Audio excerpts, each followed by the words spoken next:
thank you very much for the person who interviewed me, Mariano, from Wātea. And side, I think from the Mana point of view, there's some really interesting things here, and I went on a little bit about them the other day, so I just want to go on a bit more about them today. One is that the use of the internet by Māori, by Indigenous groups, generally as well, and I think Māori are at the forefront of it, particularly with things like Māori television and Māori television on the internet, and te kārere on both on television and on the net.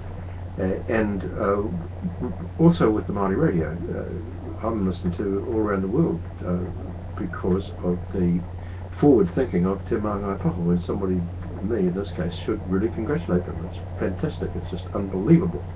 And in terms of minority groups, ethnic minority groups, Indigenous minority groups, this has really been something that we in the industry, the Māori radio industry for example, have been good at for quite a long time.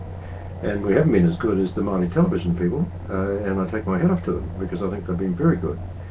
But I do think that we can learn, and I think that the combination of an internet party and ourselves, and by ourselves I'm talking about these industries, the Māori television industry, the Māori radio industry, Māori teaching and so forth and so on.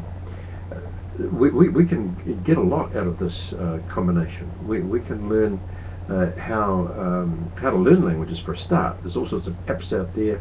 There's differences in technique, language learning techniques that the internet can help a lot with. People can be surrounded by language now.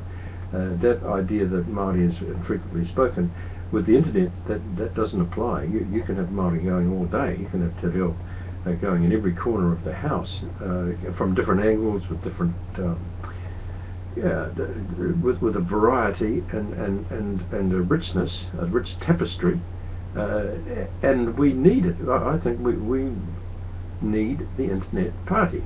Now the issues that go with that are twofold, or severalfold, but let's go over two of them. One is, can the internet party really deliver? And with respect to Lila, it's great to have her on board, and I want to see who she's selecting to have with her and whether they really are experts on the internet. I'm thinking, for example, about people from Streamcom, for example, who impress me, and I've written about them over the years. They're the people who service Māori television, but actually I don't know if they service Māori television, they certainly service the Māori radio, and they're very good at what they do with Ponganet and so forth and so on. Now then, is there going to be an interface, to use that awful word, between people from Streamcom, let's say, and state-of-the-art people elsewhere? I hope so, because I think that's this kind of doorway that I'm looking for.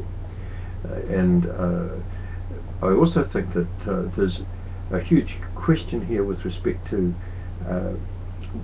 the marriage of Indigenous to the digital, and knocking on the door of something that I don't think anybody knows enough about yet.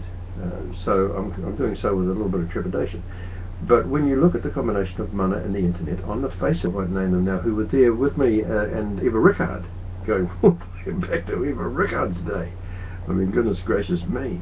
Bastian Point, on and on and on and on and on. And the Mana movement's been around a long time. And to put it together in a way that reaches people is fantastic. It's absolutely brilliant.